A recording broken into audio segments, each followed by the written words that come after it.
A Philadelphia pastor has a touching connection to Dr. Martin Luther King Jr., having met him as a young child. It was a few years after the March on Washington.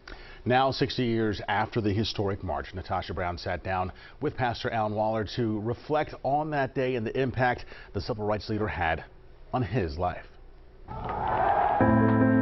And I think this march will go down as one of the greatest, if not the greatest, demonstrations for freedom and human dignity. The March on Washington 60 years ago was a real symbol of the black church becoming the conscience of America. Little black boys and black girls will be able to join hands with little white boys and white girls as sisters and brothers. I have a dream today.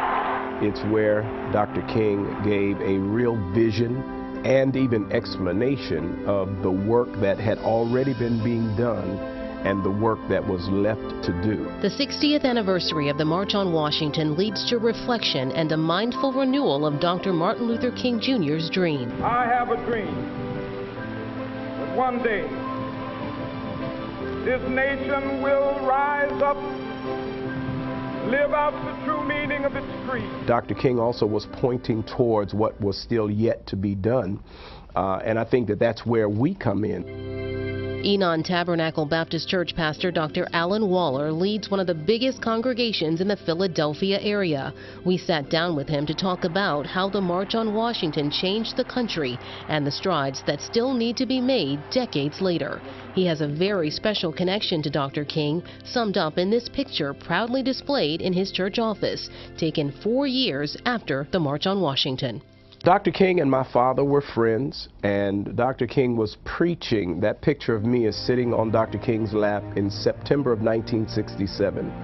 He was preaching my father, Dr. Alfred Waller, his 4th pastoral anniversary at the Shiloh Baptist Church in Cleveland, Ohio. Pastor Waller was 3.5 years old in this picture, but this moment sparked a profound movement even at that young age, leading to his pastoral and community activist role. I'm proud of my dad because that's September of '67, and it was at a time when a lot of black churches had run away from Dr. King. A lot of people had run away from Dr. King because at that time, Dr. King is talking about reparations. He's talking about economic justice. We will be able to work together, to pray together, to struggle together. The march and the years after catapulted the nation into a fierce fight for freedom, social justice and equality, an end to violence and poverty for black Americans. So let freedom ring.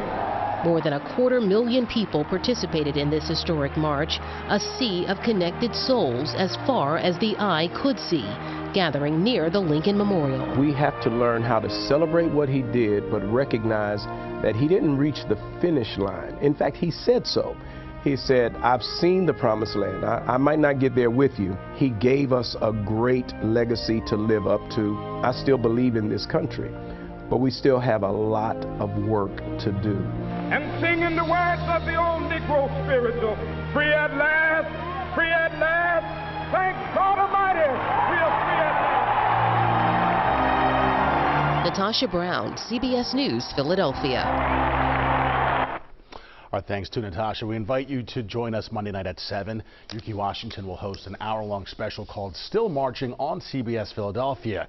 It will be held 60 years to the day that Dr. King delivered the I Have a Dream speech. And if you're watching our streaming channel, CBS News Philadelphia, you can watch the special early. It will air at 6:30 tonight and throughout the weekend.